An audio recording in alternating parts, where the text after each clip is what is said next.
అందుకే లోకంలో 3 పుట్టినరోజులు చేసుకోమని చెప్పింది వేదం. 3 పుట్టినరోజులు ఏవి చేసుకోవాలి అంటే జన్మ కృతయే, తను పుట్టినరోజు చేసుకోవాలి. పెళ్లి రోజు వైదికం కాదు, తను పుట్టినరోజు చేసుకోవడం వైదికం. తన తండ్రి పుట్టినరోజున సభ చెయ్యాలి. తండ్రి గారి శరీరం విడిచిపెట్టిన రోజున తండ్రిని స్మరించి చెయ్యాలి. 3వది దేవతా స్వరూపముల యొక్క పుట్టినరోజున చెయ్యాలి. ఇందులో చమత్కారం ఏమిటో తెలుసా? తండ్రికి పుట్టినరోజు ఒకటి ఉంటుంది, తండ్రి గారి పుట్టినరోజుని చెయ్యాలి. తల్లికి పుట్టినరోజు ఏది? అసలు అమ్మ పుట్టినరోజు ఏదో తెలుసా?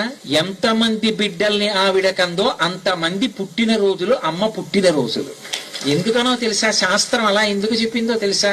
ఆ పిల్లవాడు పుట్టినప్పుడు ఆమె బ్రతికుంటుందని నమ్మకం ఏం లేదు. ప్రసవ వేదనలో ఆమె వెళ్లిపోవచ్చు, అది జనన మరణ సమస్య. ఆ పిల్లవాడు పుట్టినప్పుడు ఆమె కూడా పుట్టింది, మళ్ళీ బతికింది కాబట్టి ద్విజ, రెండో మాట బతికింది. మరణ సదృశమైన వేదనలోకి వెళ్లి మళ్ళీ బతికింది కాబట్టి ఎంతమంది పిల్లలున్నారో అన్ని పుట్టినరోజులు ఆవిడివి.